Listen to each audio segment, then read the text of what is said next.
What's going on, everybody? Welcome back to the Mind Muscle Experience. Today, I have a very special guest on the show. It's my first episode of the show where I interview somebody. Since rebranding the show, I want to say like 3 or 4 weeks ago now, I had Shane on. Right, I should probably tell you who the guest is. Today's guest is Shane MacKinnon. He is the co-owner of Small C Bar, a plant-based snack bar / protein bar company. Their bars are delicious. They're made with whole foods, very nutritionally dense, very convenient, and actually their slogan, I believe, is convenience without the compromise, and it's fucking perfect because it's the truth. Today, I talked to Shane about his health and fitness journey, what it means to him in the first place, because Shane is definitely different from most people. Most people go to the gym because they want to look good, they want to get healthier, they want to take their life into their hands, and he did that for his fitness journey does revolve around that, but he doesn't necessarily view it as something he thoroughly enjoys. If you were to follow him, or if you do follow him on Instagram, you would think that his life is pretty centered around fitness, and he doesn't view it that way. He sees fitness as a tool, and it's amazing. We get into that today. We get into how fitness has changed other aspects of his life and how it's helped elevate him in so many different ways. We briefly talk about him going vegan, and guys, it's just a really good episode. Shane is somebody who, if you guys want to start to develop the right mindset to succeed in the world, not just in your fitness journey, because honestly, the second you start seeing results in your fitness journey, it starts to carry over in other aspects of your life. And Shane is the perfect example of that. And that is one of the things that he talks so much about. Fitness is a tool that can help elevate other aspects of your life. And we get into all of that. We get into mindset, things to that effect. It's a really, really awesome episode. So I hope you guys enjoy it. But I got a couple minutes here before, or maybe like a minute and a half before the national anthem gets going. And I just want to say, I don't know when yet. It might be February or March, but I am 97.8% sure, that's a made up number, that I'm going to be, assuming that we don't get locked down by our, the dictators that rule the world now, that I'm going to go actually travel around some places in the United States, meet some friends from the online community that I have become a part of, and interview a bunch of people for the episode. I got a couple people lined up, some really awesome stories that I cannot wait to share with you guys. And that's one of the ideas behind the podcast too. Not only to inform people just how fucking cool the human body is and how much we're capable of, but to share other people's journeys with you, share other people's experiences. So you're not just getting mine. Maybe you'll take something from this episode that you can apply in your life. The next episode is with Holly MacKinnon, Shane's wife, and there's so much in that episode as well about how somebody could take what she did or maybe just her story and draw inspiration from it. So be on the lookout for all of that, guys, and I hope you enjoy today's episode.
All right, welcome back, everybody, to the Mind Muscle Experience. Today, I am joined by a very special guest, somebody who has had a profound impact on my life, not just in my physical or fitness journey, but in my life. He's really helped me develop my own personal brand, my own person as a collective. So without further ado, I'd like you guys to meet. Well, if you guys have been around for the Plants to PRs podcast, you've already heard Shane before, but this is Shane MacKinnon. He is the co-owner of Small Seed Bar. He is the vegan gangster, the OG. This one I'm throwing in there for me. The only founder of Flex Fitness. And he is somebody who is trying to show people what they can truly do in this world, to show them what they're truly capable of. So, welcome to the show, Shane. Thank you. Is there applause from the audience anyway? Yeah, well, actually, I do have a round of applause thing for the national anthem, so I'll have to edit that in there now. That's awesome. So, with this show, I mean, the last time I think we talked about... What did we talk about? I already kind of forget. It was so long ago. There was a lot of things. Well, first of all, am I the only repeat guest? You guys are the only guest ever. Wow, that's even better. Yeah. Well, I'm sorry. I lied. I have a friend from New York who was on my show a couple times. But Dang. For somebody who I didn't already know, you and Holly are my only guests. We're going to have to take him out. What's that? Oh. You can. I mean, you just have to drive to New York. So, with this podcast, my whole idea with bringing guests onto the show is just to kind of talk more about fitness and how people can use fitness in their life and how it can elevate them in other aspects of their life. I've been going into how it works in the body and informing people so that they know more when they go into the gym, so they can be more conscious of certain things. But like I said, my idea was to have people on so that they can hear other stories. So maybe it'll inspire them, motivate them, things to that effect. And while I was getting ready for this podcast, I stumbled upon, and I'll link it in the show notes, the video of you when you went to Montana and did a little shoot with Run Everything Labs. And it's just kind of like a brief history of your story, which I don't think many people online know much about. And I didn't know this part, but you actually started in the gym, started lifting weights. Your fitness journey started with your mom. Mm-hmm. And you started going to the gym with her. Do you mind telling us a little bit about that and how that started? Sure. When I was 15 years old in the summertime, I got arrested with 10 felonies and 3 misdemeanors. And after that, my mother just didn't let me out of her sight. And back then, she used to go to the gym all the time. So she would take me to the gym with her, and I'd go train, and my 2 brothers would go into the daycare. And then, literally, when I started training, I just loved it. Yeah? And now when you started training at the gym with your mom, were you lifting weights? Were you just doing some kind of cardio, or was it like a gym or like a Planet Fitness? It was a Gold's gym. Oh, okay. Yeah, it was back when Gold was in their heyday. Yeah, it was like an old school bodybuilder gym. The one I grew up in until I finally went to prison. Okay. And my mom did whatever she did. I just did whatever. I don't even know what I did in the beginning. I used to work out for like 2.5 hours of just like one body part. So like the traditional bodybuilding splits and stuff like that? Yeah. Okay. I did like a 5-day split, bro split. Okay. Yeah. And when you initially started, were you just, besides the fact that you had to go to the gym with your mom, was it doing anything else for you? I know in that video, like I referenced, you talked about discipline and stuff like that mindset. Like, was it affecting you then, or was that more down the road? I'm sure it was affecting me, and maybe I just wasn't aware. Okay. Yeah, but it started structuring my life. The gym was mostly my priority until I was almost 21. And that's when you said you went to prison, was around that time? Yeah. Okay. Yeah. And when you were in prison, what did you do? Was fitness still a part of your life, or? It was, yeah. I did a lot of calisthenics. Oh, nice. Okay. Obviously. Tons of calisthenics. Right. I did it when I first got in, just because when you're first in there, you're in lockdown a lot. Once I was in more general population, it was a lot of calisthenics. And it was daily, sometimes twice a day. It's very normal for people in prison to work out 2-3 times a day. Yeah. And never overtrain. What's the nutrition like in that aspect? God awful. Yeah? Guys always seem to come out of prison jacked. That's crazy. Yeah, I think that's a myth. Yeah? Yeah. What did you? No. Oh, okay. I came out I went in at 230-ish. Pretty yoked. Massive. I had a 40-inch waist with a 6-pack. I was huge. Wow, holy crap, dude. At 20 years old or 21? 20, yeah. Wow, that's insane. I had a 495 bench back then, so just the idea of how big I was. Oh my god. And I came out at 170. Okay. That's insane. I did not know that you were that big at that point. I used to eat 12,000 calories a day. That's a lot of food. That's and it wasn't healthy food either. Okay. It was all kinds of crap, like fast food? Or? It was I did a lot of fast food. When I was bodybuilding, I did a lot of, wheat bread, wheat pasta, and canned chicken. Oh, wow. Yeah. I gotta imagine they put a lot of preservatives in canned chicken. There's probably so much. That's insane. That's interesting though, that you went in huge, came out smaller. I mean, it makes sense. Right. But you also said that it was probably starting to develop your mindset when you first started going. Yeah. How does it help your mindset today as far as training is concerned? Like, does it give you discipline? I think discipline's pretty much enrooted in me now. Okay. It's not really something I have to practice to be. Okay. It gives me clarity, I think, would probably be the best. How so? As in it clears your mind. Okay. Like it's active meditation. Okay. So it keeps me very grounded, centered, which allows me to focus. Any clutter I train right in the morning when I wake up for the most part. So any clutter from the day previously kind of gets erased, and I get a nice little restart every morning. So when you train, you can almost sort through the things going on in your head and without trying. Really? Right. Yeah. That's awesome. Yeah. Was it always like that, or is that something you had to cultivate over the course of time? I think I was always like that. Yeah. Like tunnel vision focus. Yeah. I think whenever you can tap into that, everything else kind of like figures itself out and it gets sorted like cabinet wise in your mind. Okay. Yeah. That's pretty cool. Right. Like, I mean, I personally would say the same thing about myself. But was there anything in particular? Was it finding your own training modalities that you liked? Just finding like a routine that worked for you that helped you get to the point where you could sort things out and you had that tunnel vision? I think enjoying lifting. So lifting however makes you happy is probably it. I think for me, lifting like for power and strength, whether it was for bodybuilding or powerlifting or just athletic training, they all make me happy. So I think once you just find peace with how you lift. Because some people get it when they run. Like, you can run 10 miles and they get the runner's high and then they're in bliss mode. Yeah, that's insane. That's not me. Yeah, no. Cardio can go somewhere as far as I'm concerned. I'm with you on that one. That's really cool because I've noticed that the way the world looks at exercise as a collective is just like a chore. So you're saying that like when you found what you enjoyed, you were able to use that as a way to sort through your own mental demons, or I don't know if that's the wrong word to use there. It's a good word. Okay. Demons probably when you're younger, because I think you have a lot of growth to do. I think, and once you get to a certain point, it's just daily tasks or routines, or maybe you're upset about something someone did yesterday, and just get them all away. And that's amazing because you can. Now, you obviously correct me if I'm wrong here, but it's like you can almost overcome yourself every morning at the first thing. Is that the idea behind it? Yeah, build some momentum, start your day strong, get more belief in yourself, confidence. I tell everyone they should train right in the morning. I mean, honestly, I think I started to do it more as you and I got closer, and I noticed a drastic difference in my own training. Plus, I think I was telling you, I was doing research on sleep for an episode, and the guy was talking about how you actually, people who train the first thing in the morning sleep better. Exactly. And it's something about, it was like a long time last time I saw a podcast, but it was basically about like cortisol levels, where like when you spike them like super early in the morning, they taper out in time for you to go to sleep, versus like people who train at like 5, 6 p.m., they're too high, and when you go to sleep, you don't fall into a deep sleep. Yeah, that sounds right. Yeah. Plus, I think most people like to, and you and I are definitely in this group, like to have some kind of caffeine before they work out. Absolutely. Yeah, and I'm pretty sure, if I'm not mistaken, caffeine spikes your cortisol, doesn't it? It does. Yeah? Yeah. Okay. One thing you said before we got off on a tangent there was something about momentum. And I know you're huge about momentum. Do you mind elaborating on that and how training allows you to carry that momentum throughout your day? Because, I mean, for people who don't follow Shane, you should. He's an awesome person to follow on social media.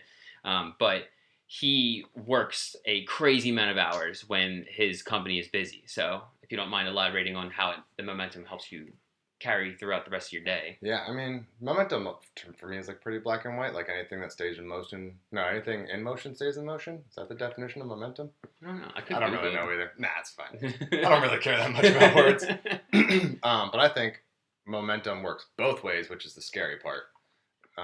And people don't really understand that. But it's just like same as habits. So if you wake up, they always say like make your bed when you wake up. So you have a form of accomplishment.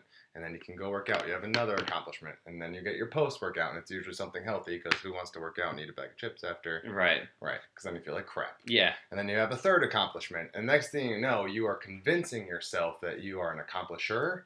And you'll carry that through you throughout the rest of the day. Versus like the complete opposite. If you wake up late, you don't make your bed, you're rushing, you're trying to get out the door, then all of a sudden you're a procrastinator. And it solidifies, either identity will solidify in your brain. So if you can force yourself to choose the better identity, in my opinion, you should.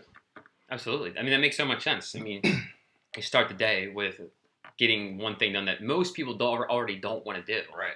That's awesome. Yeah, that's sad that people don't want to do that. I know. It's like, I mean, it's amazes me because like we are meant to move Right. all the time. I mean, you and I have discussed it, but like how much do you think we used to move back in the day when we had to go gather and hunt and all these things? Oh gosh, hundreds of miles. Yeah. A day. Right, and it's like now people have a hard time walking out to their car. I know. What's a 10-minute walk? Half a mile? Nothing, realistically, but it's. Right. I mean, people struggle to do that. Yeah, and the benefits are like unreal, realistically speaking. I mean, just move like the oxygen alone that gets to your brain. Right. And we talked about it, I think, on the last podcast you were on with me about how people who are looking for more creativity go for like a run or some kind of cardio to open up the diaphragm. Yeah. That's awesome. So I don't know if I heard on one of your podcasts, but I have heard you mention this numerous times, and it probably will tie back into some of the things we already talked about, but you don't even like training that much. You said people always want to talk to you about training and things of that effect, right. like lifting weights, but to you it's more of like a tool. Yes. You don't necessarily do it because, I mean, of course you want to look good, you want to be in shape, you want to be around for your daughter, but like you view it as a tool. Do you mind explaining that a little bit? Yeah. I think for me it's more like I see it consume people. And that's what I don't like about it. People who like literally live to look, they don't live for fitness. They usually live to look fit. And that really bothers me because then I feel like that creates a bad relationship with themselves. Training to me is more of like, it's a necessity to have the best version of my life. It doesn't, maybe when I was a teenager it consumed me because like I structured my whole day around it. Okay. But I don't know. Yeah, no, I think that was more of like the power aspect. That was definitely, but yeah, for me, it's a tool to make myself the best version. First of like it, I think other people just do it to look a certain way. And how does it bring the best version of you out? The clarity, the discipline, the momentum. People who train are usually less angry. People who train for the right reasons are usually less angry, less hostile, because you can be calmer. Makes you a better person for anyone you're in front of. Relationship, business, daughter, father, whatever. And the one thing you said in there is awesome because this is the one thing that you've helped me recognize is how fitness can translate to other aspects of your life. I said in the beginning, but Shane is the co-owner of Small C Bar. I'm going to plug the shit out of them. They are the best. You guys go snack bar now, right? But Snack bar, yeah. I'm going to call it plant-based protein bar because I'm in fitness, but they are delicious, and if you've never tried them, you should. But how has how does fitness translate over in other aspects of people's lives? How can fitness help you? How can you take it and allow it to elevate you in other places of your life? Wow, that's a real loaded question. I think one of the things that the majority of average people will enjoy the most is people who are usually fit get promoted faster, and it's partly aesthetic because you look a certain way, and when you walk into a room and you carry yourself with like your shoulders high and you're like semi-muscular, they know that you're disciplined and you're dedicated. The other part is it raises your testosterone, male or female, which is your energy levels, which is also your confidence levels. And people always want to trust people who seem trustworthy. What else business-wise? That's usually the number one winner. But it helps you do anything. Like I look at my daughter's 2.5. She wants to run around the house all day. And if I was a typical American male, I probably would be gassed. Yeah. And she's got a lot of energy. Tons. So, yeah. Tons. She makes me second guess everything I do. And maybe do more cardio? I need to be like a triathlete or something. And stuff. And like I have to carry her and pick her up. And like I pick her up with like one arm. And I see like people struggle to pick up their kids with just 2 arms. I just feel heartbreaking. I feel bad for the children, That's pretty sad. Yeah. And then, sex life, obviously, blood flow. That's always a good one. Whether male or female, yeah. You can open up your hips. You got more blood flow. You can enjoy pleasurable things more. You can control your hips. That too. For all the men out there. Yeah, they usually don't only care about themselves, yeah. But whatever. Man, there's so many aspects. There's a lot. Yeah, I would agree. I think I feel like the business one is usually one I can convince a lot of people on because they care about making more money. Yeah, that's the society we live in. But it was, when I personally first started getting in the gym, it was more like I didn't have any confidence in myself. I wanted to boost that up. I wanted to to turn myself into what I wanted to see in the mirror. You know, I never actually looked at it from how it could affect the other aspects of my life until you and I got closer and I really started to see it more. And now I'm way more disciplined in other aspects of my life because of it. Like what? Like a business, for example. I mean, I think most people who would actually listen to this know I quit my job, but in that time, like I could have taken that time to feel sorry for myself, go back to drinking or something to that effect. But I've doubled down on my podcast. I've doubled down on doing YouTube videos and things of that effect to try to get my message out there. You know what I mean? Do you know why you did that? What's that? Like what caused you to do that? To what, double down? Yeah. Well, I didn't want to take the fact that I quit my job for my own personal beliefs and feel sorry for myself anymore, you know? What's the opposite of that? What's that? Do you know? Like, I think it's because you respect yourself now. Well, no, that's huge, it. Yeah, that's you know? that's definitely it. Absolutely. Before you probably didn't, because you didn't take care of yourself, and you only take care of things that you want. 100%. I believe I've talked about it before, but I used to hate the person I saw in the mirror, you know? And again, that's just another example of how it can translate to other aspects of life. Not just confidence, but, you know. When did it switch for you from like an aesthetic thing to a way of living, I suppose?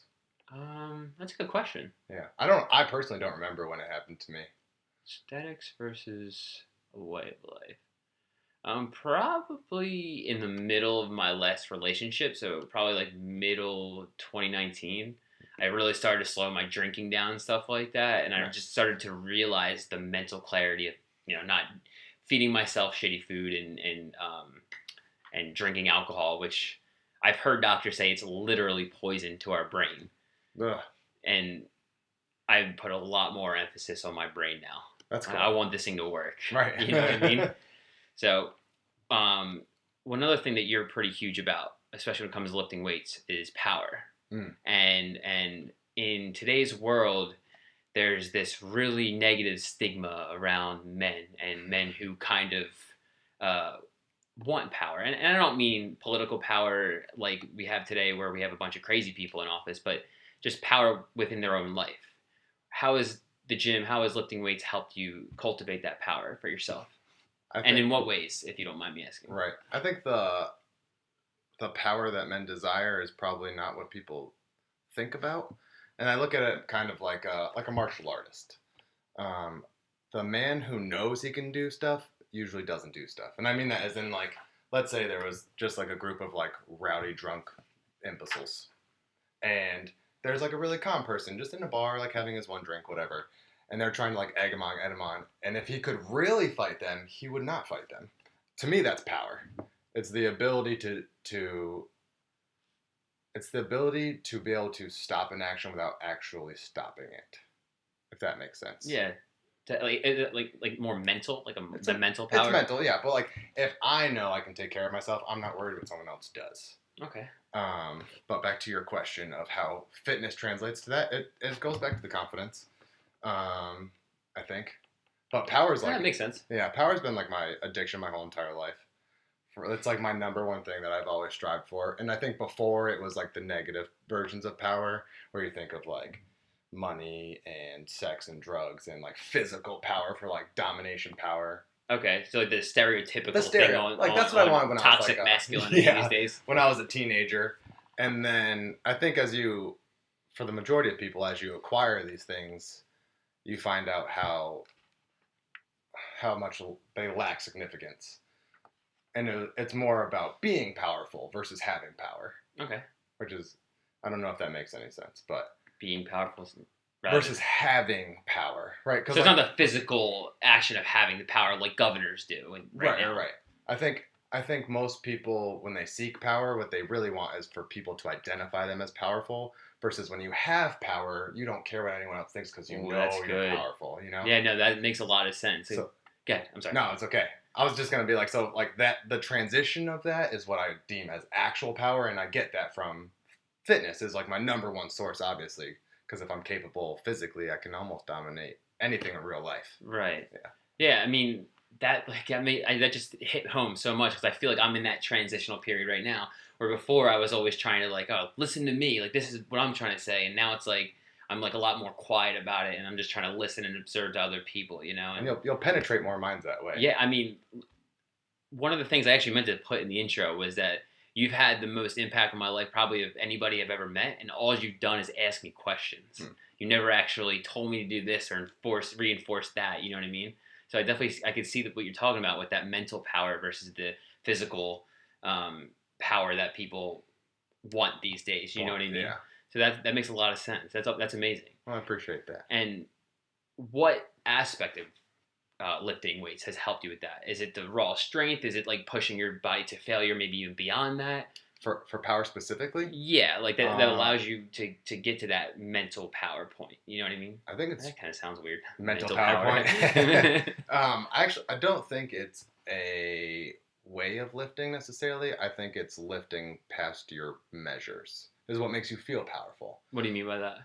Like if I was a person who was brand new into lifting, the first time I could bench 135 is like a power achievement, and then I will have a high on that. And then whether it's 135 or 405, it doesn't really matter. But anytime you break past an old barrier, it gives you more power. Okay. If that makes sense. No, that makes sense, yeah.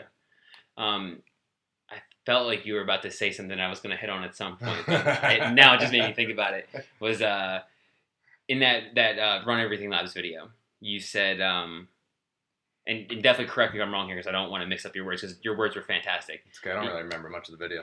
Well, I mean, I feel like it's kind of something you live by anyway, so yeah. You'll probably be able to correct me, but you wanted to like unbreak the chains of people's limited minds. Oh, yeah. And that's like one of your life's goals. Do you mind explaining that? And so people can actually get a better context as to what you're about. You know what I mean? Yeah, sure. The way I grew up, like with maybe like the least, I don't know, like to say it because it's kind of like weird, but like with the least advantages in the world, like single mom, super poor, oldest of a bunch of boys, was in and out of like jail and prison and all that stuff and being arrested all the time my whole life. And I always thought when I was a teenager, especially from like 13 to 20, that the only way that I could make it in this world was to do bad things. Like I literally thought that was my only avenue. Okay. Like I wanted to be like the biggest gangster in my city that I lived in, which like involved like selling drugs and like hurting people. And I just literally thought that was the only way I could take care of my family and myself. And then I went to prison, radically changed like my whole thought process, got out, and I was like, I just want to help people. And I think a big factor was that because fear was the version of power that I sought. Okay. And when you're in prison, everyone who respected your power out of fear doesn't give a shit. Like, they just don't care about you anymore. I have to imagine there's a lot of that in there. Yeah. Like, so when I would call home, I couldn't get anyone to do anything. Except for one person, I think. Like, actually would help my family and do what I needed them to do. Okay. So when I got out, I wanted to have that same version of power, but I wanted people to do it because they cared about me and not because they feared the repercussions of me. Okay. I actually forgot the original version of this question. Unchaining. You're like life, yeah, unchaining. Yeah. So that was the first step, I guess, of the evolution. So then I wanted to help people, and then when I met Holly, I went to California, and I was like doing what I only thought I could do. I was like, oh, I'm just gonna be like a security night guard, and I was like a bouncer at a nightclub, whatever. Okay. Like only doing the things that I thought I could do. Wasn't conscious that I had a limiting belief. Like I was like, I'm just gonna move to California and get a job. Like that's a very free thinking belief, and I was like not worried about anything. But I'd never like tried to strive to be more in a business sense. And then I got my first job with the last company I ended up running as a shipping and receiving manager, and I just labeled boxes and made sure they all went out to the right places. And then through that, the owner like saw a lot of favor on me just because, the same thing from working out. I had a lot of integrity, I had a lot of discipline. I was different from everybody else because I wouldn't interact in like the normal social things because it didn't fit with my lifestyle. And then he gave me more and more responsibility with business. And like, it happened so fast that I never, like, I don't even know if I would, but I didn't stop to think that I couldn't do anything ever. Like, I just kept accepting. And then next thing you know, I am running a $10 million company. Oh, wow. Was that big? Okay. Yeah, I scaled it. So I take a lot of credit for this because it was me. Absolutely, you should. And when I signed on to the company in March of 2014. That year, 2014, I took over in October. We finished that year at 1.6 million. When I left in September of 2017, we were going to end the year at 10 million. Wow, that's like a little under 3 million a year of growth. Damn, that's insane, man. Yeah, so it's like 6 point something X percentage it, whatever. And through that process, I never really thought of, like, that I couldn't do any of it. And then and now I'm like a business owner. So I want to share that same experience with everyone below me. Like, for back then, I say below me because back then it was my employees. I did the same thing. I'd like build them up. They wanted to start their own thing. I'd help them start it. And then it just became like this pattern of my entire life. And you even said that one of your employees did start his own business, didn't he? A few of them, yeah. Yeah, that's amazing, man. And you helped them get there. I did, yeah. That's so cool, dude. Yeah, that's like what I want my legacy to be. Just because I feel like people don't. I feel like because of social confines and like you need a college degree, like all that stuff. Thankfully, that's like dissipating in this day and age. Right. But like 6-7 years ago, that was still not. It was still common that you needed these things, or like you needed an investor, or you needed like, I don't know, a man in a all suit, kinds of. Or you had to be a man in a suit, you know. Right. But I want to be like the active representation of a person who, like, I don't know anyone that started lower than me, especially like prison wise, and was able to come out to where I am now so fast. So I just want to always be that for everybody else. Yeah, was that 7 years ago? Yep, I got out 7 years ago. And I mean, you guys, from where I'm standing, you guys are doing pretty well with your company, and yeah, Small C's pretty good. Yeah, I think I peaked it like when I left my last company because I was only. So technically, my cases was dismissed on January 16th of 2014. So I've really only been free. It'll be 7 years soon, in the 16th of this year. Okay. But I was like, and then I moved to California, so I did all that in a 3.5 year period of like running the last company. Oh wow! Right, that's amazing. Yeah, so especially pretty fresh out of prison too. Yeah. Wow. Yeah. So like, I mean, your entire life is literally demonstrating that there's no excuse not to do something. Right. Yeah. That's amazing. Yeah. So I love that. That's the unchaining the brains. Okay. Yeah. Everybody should take a note on that one. I know, like when I first heard that, I was like, holy. It blew my mind because I was like, that's so true. I mean, these limiting beliefs that society places around us is crazy. You and I grew up completely different, but like I had those right. limiting beliefs on myself. Everyone does. They're hereditary, unfortunately. Yeah. You know, but anyone could be the one person who breaks the cycle. Absolutely. Yeah. Or have someone who helps them see it. But the person. No, I absolutely did it. But like, again, you hearing your story alone helped me recognize that, like, holy shit, if he can do this, why can't I do X, X, and X? You know what I mean? And like fitness is like the perfect thing because it's like it doesn't really cost much. You don't have to worry about like getting investors or anything like that. It's literally just you versus you. Right. And that's, again, from everything you said, you can build self-confidence. You can build momentum every single day. And when you think about the building momentum day in and day out, how is that does that translate each week? Like, especially with your company, like when you have a good workout and then the rest of the day goes forward. Oh, for sure. And then, if each week starts to go well. Yeah, and the reverse is also true. I would always like to be on a super high. Right. However, when I get into slumps, when one things go down, they all go down. Doesn't matter. But fitness is usually the one I can change. I have the ability to change the fastest. Oh, that's awesome. You know? Yeah, no, I mean, like if everything else in your life is going to shit, right, you could have a good workout and start flipping things around. Building momentum back. That's amazing. Right? That's such a good point. So yeah, just like eventually our sales are super low this week. Maybe I'm in a bad mood. Maybe like my energy goes down. And then like I have 3 bad workouts and then I'm finally like, that's it. Game over. Get in the gym. You're having a good workout today. And then you start building it back up. You hit like a 1 rep max and you're just like, let's fucking go. Yeah. It was only 315, but it's okay. But that's such a good point though. I mean, that's something I wouldn't have even thought about right off the top of my head is that like fitness can literally help you flip a switch like that. Right. Because you can control all of it. Yeah. Right. The training, what you're doing. Yeah. That's amazing. Showing up. Yeah. Just walking to the gym. That is huge. I mean, and like, again, like we were talking about earlier, it doesn't have to be anything crazy. Just walking. Right. Is way more beneficial than people realize. Yeah. Acting is the activator for everything. You mind elaborating on that a little bit? Like acting, like putting yourself into motion acting. Okay. Active is the activator for everything. Because it's something you can do that you don't have to. You can have doubts and act. You can like not believe it and just still put in the work. But like that, the part of acting is in the showing up starts to solidify everything else. That's a very good point. Man, I hope everyone's getting their notebook out. Like, I kind of want to, like, I wish my marker wasn't dying and had more space because I'd be writing this down. There's like markers everywhere. Yeah, I'm just making an excuse right now.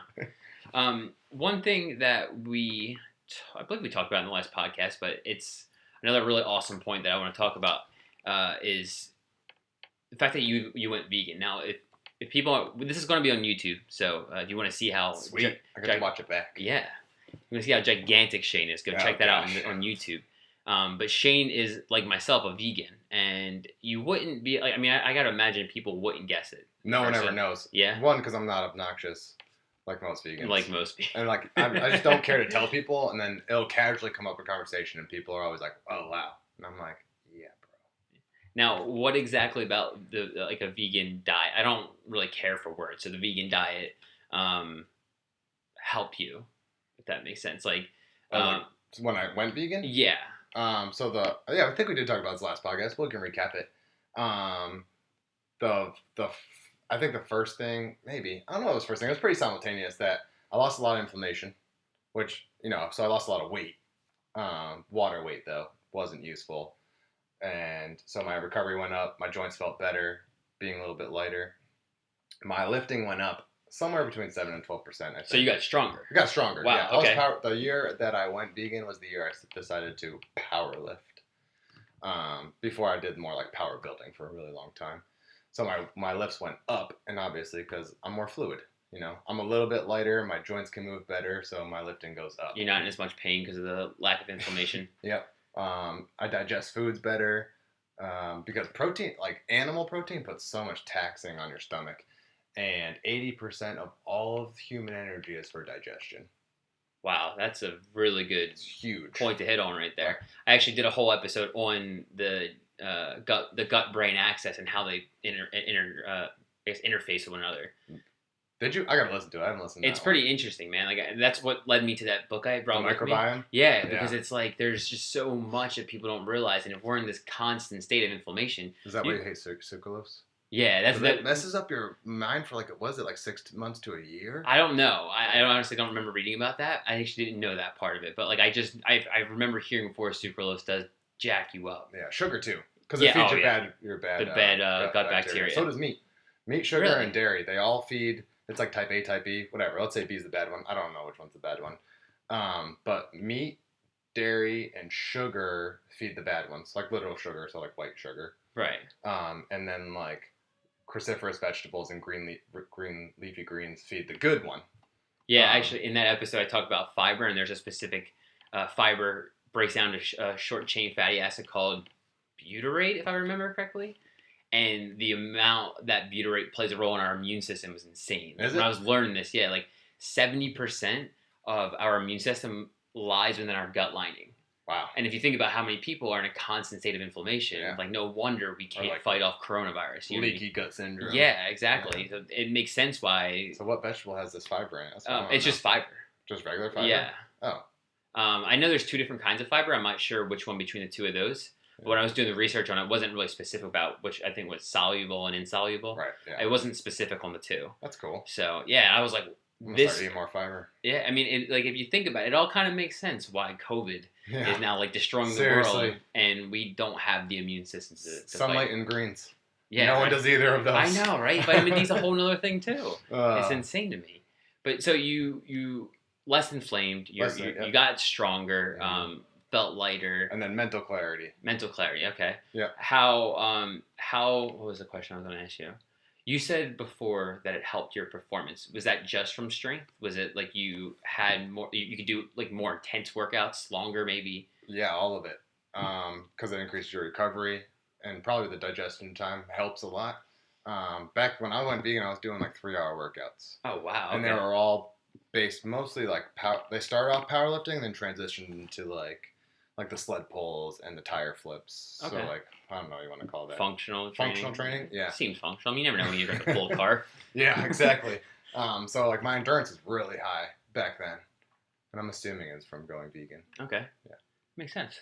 Now, what was the thing we were talking about? We were talking about the gut microbiome there for a second. And I was going to say something. Oh, the inflammation thing. So what I don't think people realize is that when you're constantly in a state of inflammation and you're working out, it's like exercise does cause inflammation. Right, of course. But our body can actually recover. And that's why it's amazing that like going vegan helped reduce the amount of inflammation, which actually makes sense why you're able to get stronger, faster. Quicker. Yeah. Right. That's amazing.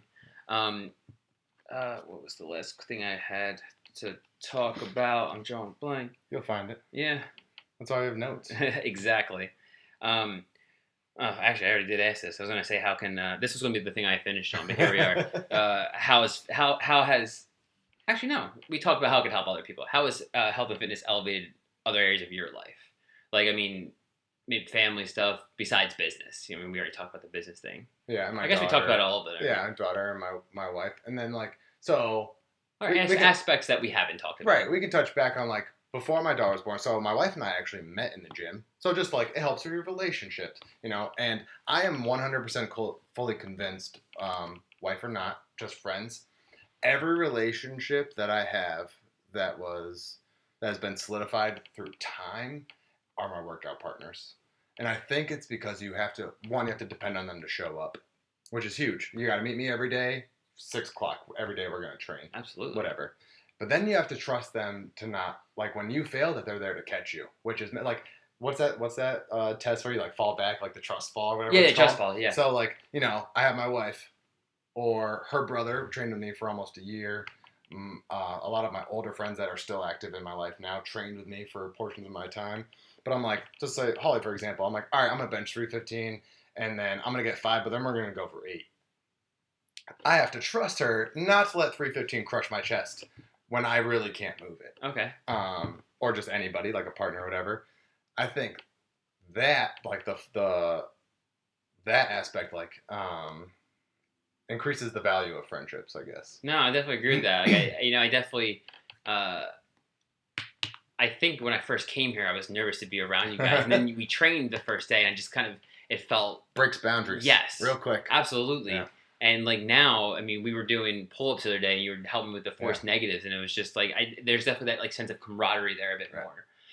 So yeah, not only trusting, but like now you like, let's say that happened, and you didn't think you could do 3 more, but like I say you could do 3 more, so like in your mind, subconsciously, you're like, oh, this guy believes in me and is pushing me to achieve more, and then I actually achieve it. It's like this weird cycle where you just can't. It's the only other time you find those things is in war. Yeah. Quite literally. Yeah, like, so sense. It's like you're going to war, you are willfully going to war every day, but then you build it with your partner, whoever it is, workout partner, best friend, or stranger in the gym, whatever. Well, I thought when you brought up Holly, I thought that was interesting. Do you think it kind of helped establish your love relationship there? For sure. That's amazing. It's solidified. I don't think I've ever heard anybody talk about it in that way before. Yeah. That's pretty cool. Yeah. Yeah, we trained all the way. We trained almost every day together. We stopped a little bit when I ran my last company because I had to work out like 3 in the morning. But I would if I had a day off or we had a weekend and I could like push back the time I go in, we would train together. And then all of our pregnancy when we moved to North Carolina, we trained every single day. That's nice. That's amazing. Yeah. Yeah. It's actually one of the things I'm going to talk to her about when we do the show. But now maybe next time I come here, I can have both you on again. We can talk about it with relationships. I think it's pretty cool. Yeah. Especially for a single guy who's looking for something. And we fought a lot. Yeah? Yeah, of course. When you were training? Yeah. About what, like exercises? Especially in the beginning about like spotting. Okay. Because my wife's very carefree and I'm like very intense. So I'd be like, I would want another one mentally, and then I would see her like, dancing with her music in her mind, like not paying attention to me, and I'm like sitting here struggling, and I'm like, and then I'd put it down and I'd be like, I needed your help, But like that's hilarious. Going through those little micro fights it is funny now. It wasn't funny back then. Going through those little micro fights though, like made us better. That's amazing. I think fighting is very natural if you can handle it. Yeah. Well, yeah. But like, who cares about a shoulder press versus like big fights? Right. So like it teaches you how to like handle hostile moments. See, again, like that's just something I've never heard people talk about when it comes to relationships. People always say that I can't work out with my partner, we fight too much, and it's like get over it. Yeah, right. And that's fight pretty through cool. it. Yeah, there you go. So I guess we'll wrap it up around here. But is there anything else you'd like to say, everybody? You can plug your social media and the company a little bit more than I already did. Oh, geez, put me on the spot. No, I don't have anything to say. My social media is my name, so Shane MacKinnon, and then Small Seed Bar. And I'll make sure to put it in the show notes. Thank you. And my only advice for anyone is just to start. Just start? Just start. That's it. It's like, don't think about it. Like, Tyler and I work out together, and I don't plan my workouts, but I don't care about the weight I lift. I go in, I see what I want, and then I just start doing it. And I think anyone could do that. And then as you like find your niche and you want to you love things, you can build into programs. But then you'll program them because you know what you want to do. Right. So just start simple, small, and just get the ball moving. That's amazing. That's a great way to end the show. Sweet. All right, guys. Make sure if you like the show, the episode. Well, for one, check Shane out. 2, they have a podcast, and hopefully me plugging this will make them do it more. And 3, make sure you leave a rate and review on iTunes. And like the YouTube video because I actually forgot that we had this thing going over here. So yeah, do all those things, and I'll see you guys in the next episode. Peace.